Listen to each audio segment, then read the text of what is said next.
मैं भी इंसान हूँ, मुझे भी ठंड लगती है। आखिर कब तक यूं इस तरह ठंड में तड़पती रहूंगी? क्या तुम्हें मुझ पर जरा भी तरस नहीं आता? शादी करके तुम मुझे इसलिए लेकर आए थे ताकि मैं ऐसे ठंड में तड़पती रहूं? सुमन, मैं तुम्हारी हालत समझता हूँ। जो तुम्हारी हालत है वही घर में बाकी सबकी भी हालत है। अगर ऐसा है तो आप लोग कुछ करते क्यों नहीं हो? कब तक हमें इस ठंड में यूं इस तरह गुजारा करना होगा? इस रजाई में अब मेरा गुजारा नहीं हो सकता। या तो आप मेरे लिए रजाई लेकर आइए या तो मैं अपने मायके चली जाऊंगी। आखिरकार क्यों घर में रजाई होकर भी सुमन अपने पति सुनील से रजाई लाने के लिए लड़ रही थी। रजाई होकर भी इस कड़कड़ाती ठंड में क्यों कांप रही थी? आइए इसके पीछे की कहानी को जानने के लिए कहानी में थोड़ा पीछे चलते हैं। बड़ी ठंड है माँ जी, जल्दी से गृह प्रवेश करिए ना। आज तो मेरी सुहाग रात है, मस्त आराम से कमरे में जाऊंगी और रजाई ओढ़कर सोऊंगी।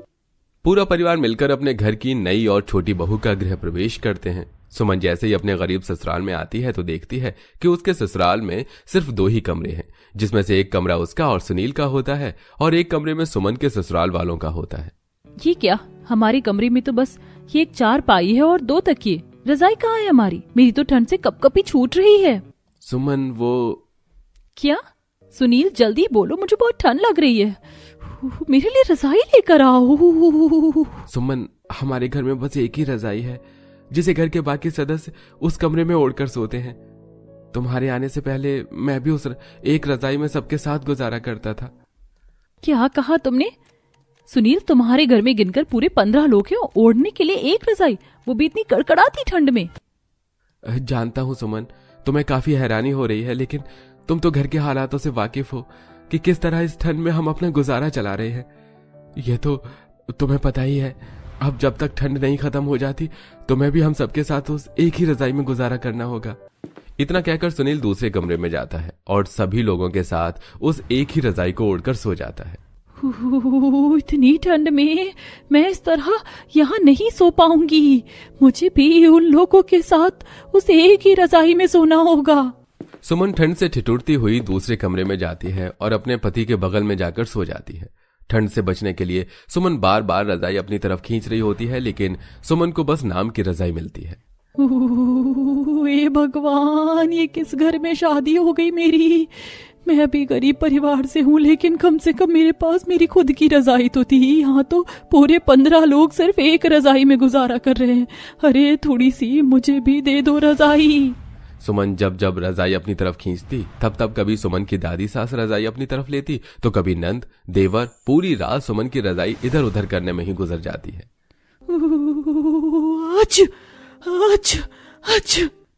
सुमन बहू, क्या हुआ तुझे? सुबह से छींक क्यों आ रही है? तेरी तबीयत तो ठीक है ना?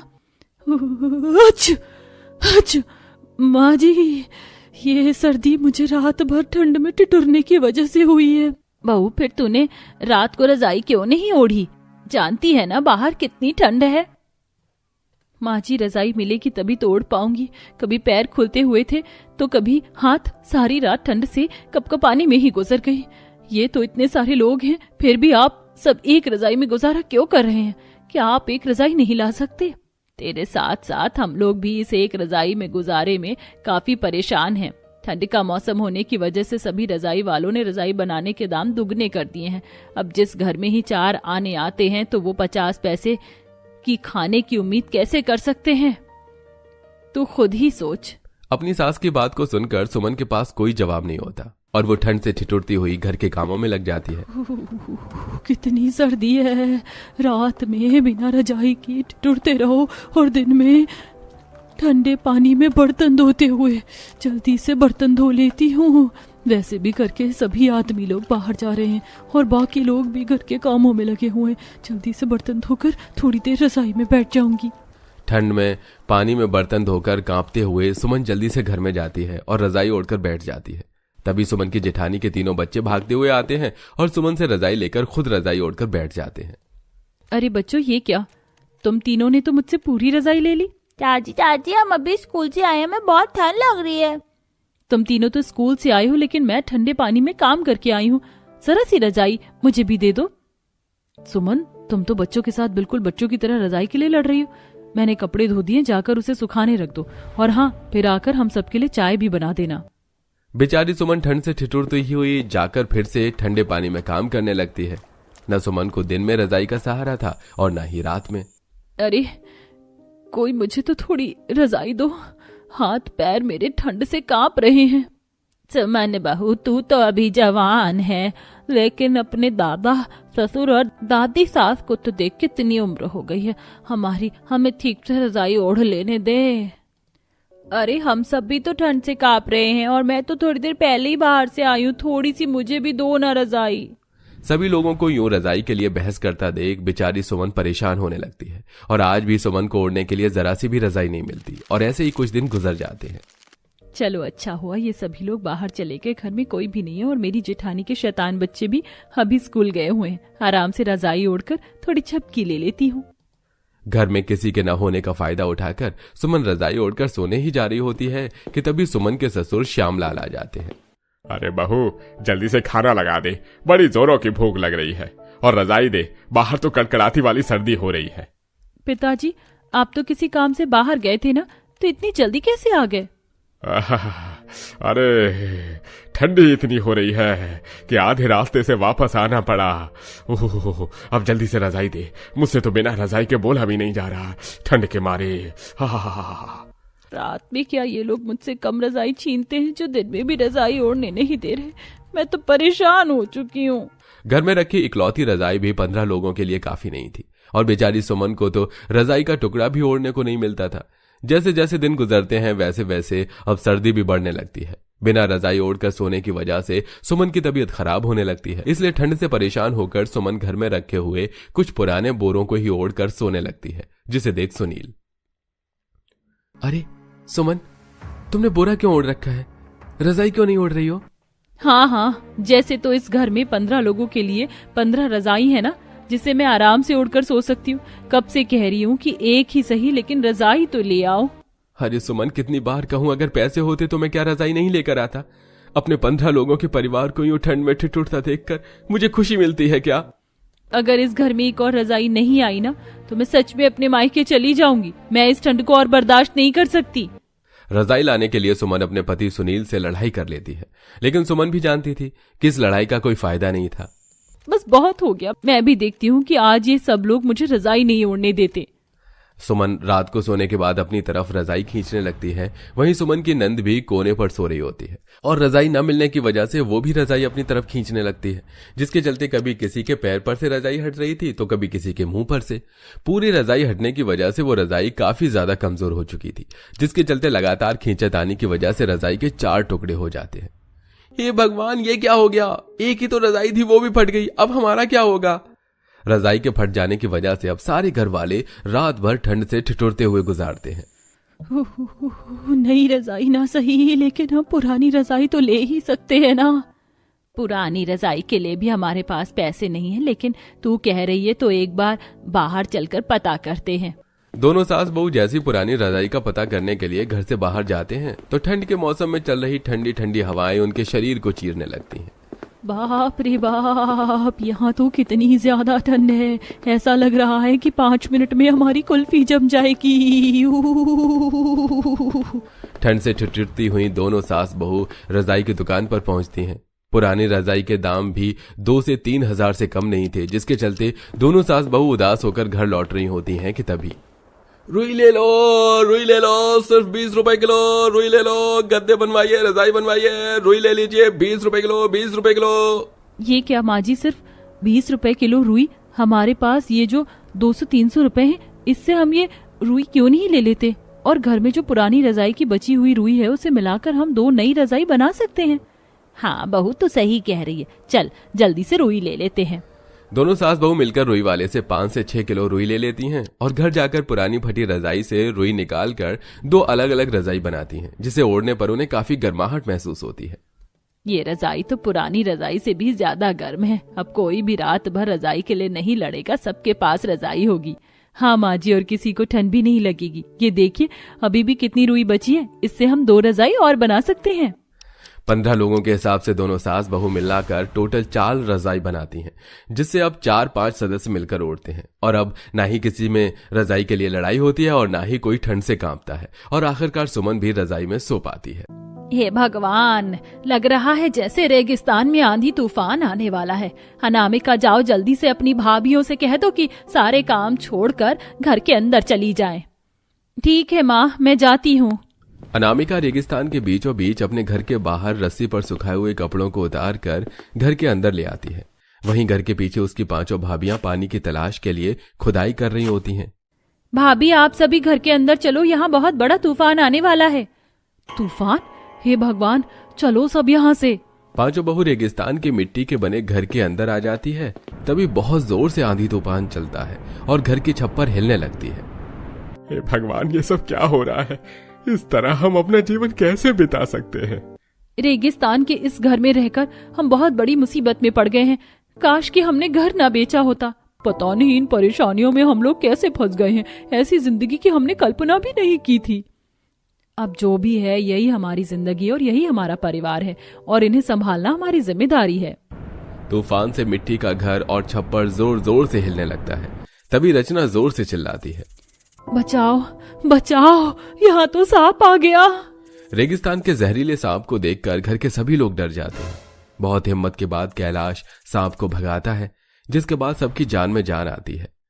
हालत तो हर किसी के बुरे होते हैं, लेकिन इतने बुरे शायद आपने पहली बार देखे होंगे। कहानी भी आपको अभी थोड़ी उलझी हुई लग रही होगी, लेकिन जानने की उत्सुकता बहुत होगी। तो चलिए कहानी को समझने के लिए थोड़ा पीछे चलते हैं। ये वाओ, ये मजा आ रहा है और तेज। हमारी फरारी के आगे कोई कुछ नहीं कर सकता। देखो देखो, सभी हमारी फरारी को देखकर कैसे दूर भाग रहे हैं। वूहू! ये! ओ! वाओ! अमेजिंग! ये थी रेगिस्तान के सबसे अमीर पिता की बिगड़ी औलाद, जिन्हें अपनी मौज मस्ती के आगे गरीब लोगों के हालात आज तक दिखाई नहीं दिए। इसी के चलते इन्होंने अपनी फरारी के साथ कई लोगों का भारी नुकसान किया। अरे हमें इंसाफ चाहिए, इंसाफ चाहिए। आपकी बेटियों ने हमारा भारी नुकसान किया है, हमें इंसाफ चाहिए। अरे हम गरीबों को क्या समझा है इन अमीर बेटियों ने?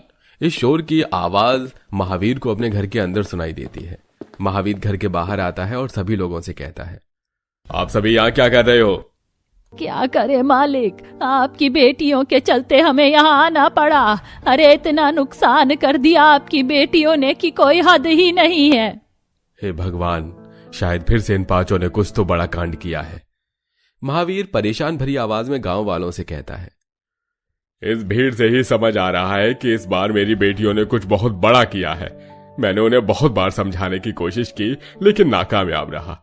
इसलिए आप एक एक करके आइए और अपना पूरा नुकसान बता दीजिए। मैं सबकी भरपाई करने के लिए तैयार हूँ।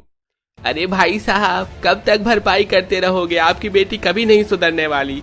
अरे इस बार भरपाई कर दोगे, अगली बार इससे ज्यादा नुकसान करके आएगी।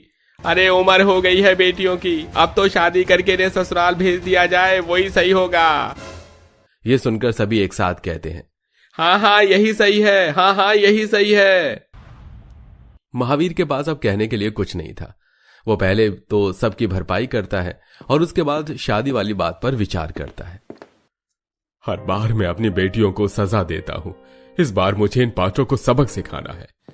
महावीर को सोचकर अपनी 5 बेटियों को बुलाता है।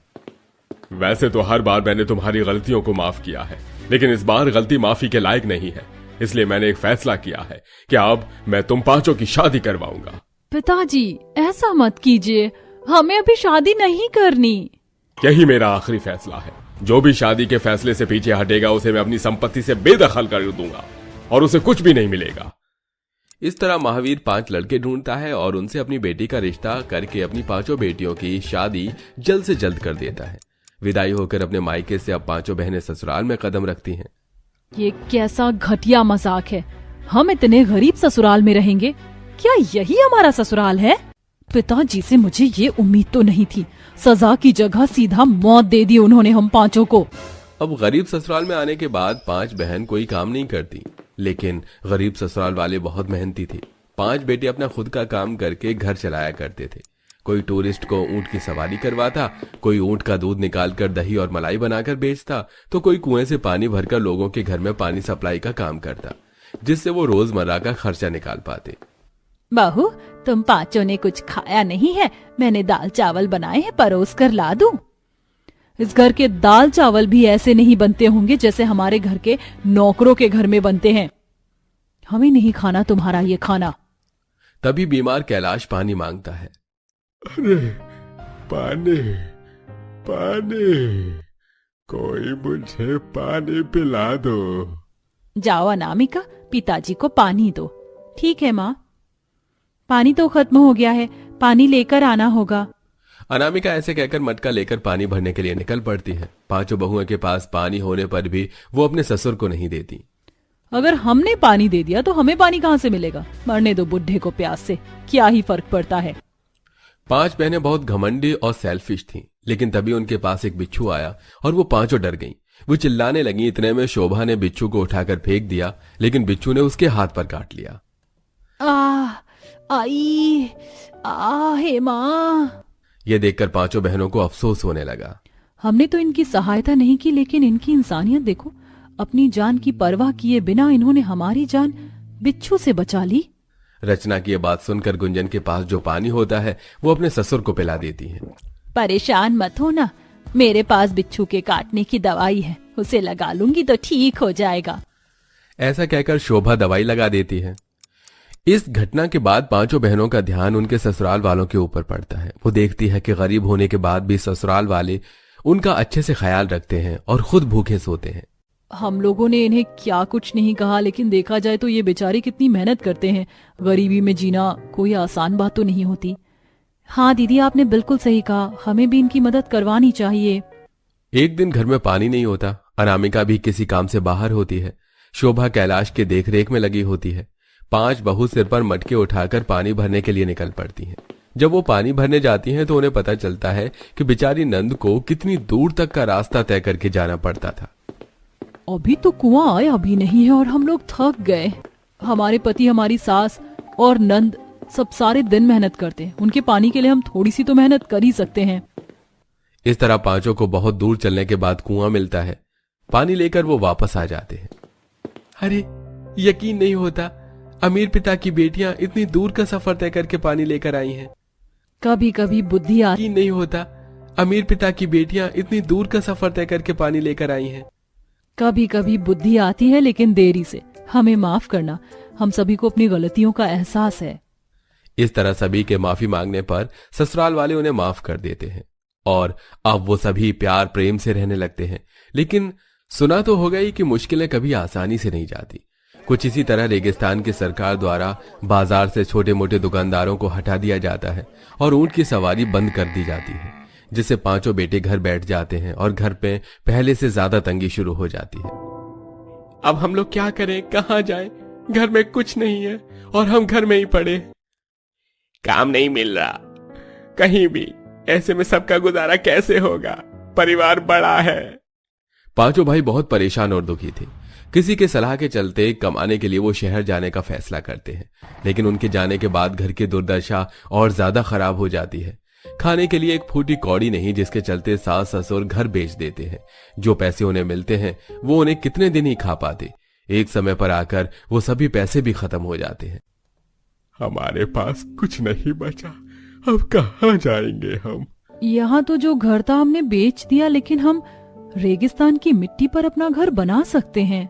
तनीषा की बात मानकर पूरा परिवार रेगिस्तान की मिट्टी पर आकर घर बनाने की कोशिश करता है, लेकिन उनके पास पानी नहीं होता। जब से मेरे बेटे शहर गए हैं, हमारे ऊपर मुसीबतें खत्म नहीं हो रही। आखिर कब तक ये सब और सहन करना पड़ेगा? कभी ठंड तो कभी गर्मी। दिन में गर्मी में रहना पड़ता है और रात में ठंड के मारे नींद नहीं आती। बहुत बुरे फंस गए हम लोग। हे भगवान, हम कब आएंगे मेरे पांचों बेटे? हम सभी को उनका बहुत इंतजार है।